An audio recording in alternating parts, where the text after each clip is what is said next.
সালমান শাহর জীবনের প্রথম ছবি, তার বন্ধু, তার কলিগ এবং সহযোদ্ধা এবং একসাথে পথ চলা।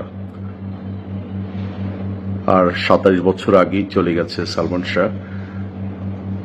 আমি মৌসুমীকে অনুরোধ করব এই বিষয়ে কথা বলার জন্য। আজকে 6 সেপ্টেম্বর একটা কালো অধ্যায় আমাদের চলচ্চিত্রের, আর শুধু তাই নয়, এটা আমার জীবনের একটা খুব কষ্টের দিন। আমার বন্ধুবর সালমান শাহ, আমার শুরুর পথ চলার সঙ্গী সহযাত্রী সালমান শাহ, যাকে মন বলেই আমরা ডাকতাম সবাই। এই দিনে হঠাৎ করে আমরা তাকে হারিয়েছি। একেবারেই কারোর চিন্তার অতীত ছিল। ছেলে মানুষ, তার ছেলে মানুষই তার অভিমান, রাগ, জিদ ছিল, একটু আলাদা ধরনেরই ছিল। সবার যেমনটা থাকে ঠিক তার বিপরীত বলা যায়। তাই তো ও রাগ করলেও, অভিমান করলেও খারাপ লাগতো, কষ্ট লাগতো। এখনো পর্যন্ত এত বছরেও একটা দিনের জন্য ওকে ভুলে থাকতে পারিনি, পারিও না, আর মনে হয় না সম্ভব। ও এমনই একজন মানুষ।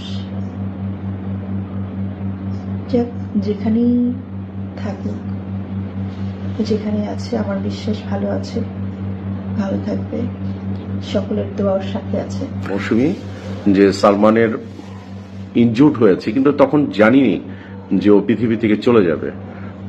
তখন তোমাকে জানাই যে হোলি ফ্যামিলির থেকে ওকে নিয়ে গেছে ঢাকা মেডিকেলে। সেখানে সেই ফিলিংসটুকু মানে এটা ভাষায় বলার মতো না। সেটাই, ওই দিনের আগের দিন থেকে শুরু করে ওই দিনের মৃত্যুর খবর পাওয়া পর্যন্ত আসলে কোনো কিছু মিল নেই কেন জানি।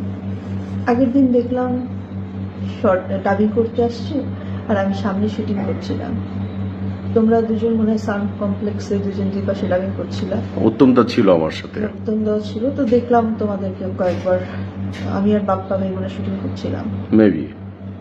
তারপর আমার আগে শুটিং শেষ হয়ে গেল, আমি চলে গেলাম, তোমরা পরে আসলাম। তো ওই রাতেরই ঘটনা ছিল। তো আসলে খুব কাছের মানুষজন ছাড়া কখনোই এরকম একটা ঘটনার সাক্ষী আসলে বলা মুশকিল আসলে। হ্যাঁ, বাইরে থেকে আমরা যারা বাইরেই ছিলাম তারা তো আর দেখিনি, জানি না কিভাবে কি ঘটলো। প্রশ্নগুলো এখনো মনের মধ্যে, মানে যত প্রমাণই হোক না কেন, প্রশ্ন থেকেই যায়।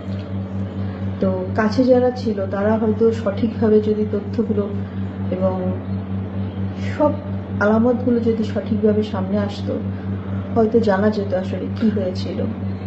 সেটা যেভাবে মৃত্যু হোক, সত্যটাই সামনে আসা আমাদের কাম্য ছিল।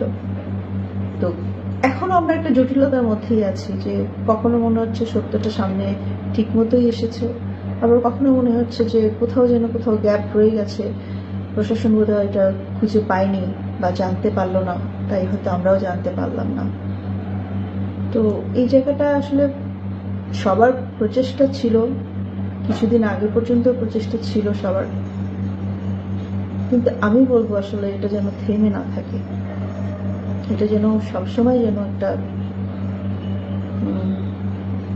চেষ্টা থাকে, যারাই পরবর্তীতে আসবে প্রশাসনের, এই জায়গাটা মানে কেস সলভ হয়ে গেলেও আসলে কোথাও না কোথাও একটা প্রশ্ন যেন থাকে। তোমার কাছে আমার একটাই প্রশ্ন, তোমার কি মনে হয় আত্মহত্যা করতে পারে? ও তো একটা সাকসেসফুল মানুষ ছিল, কিন্তু কেন করলো?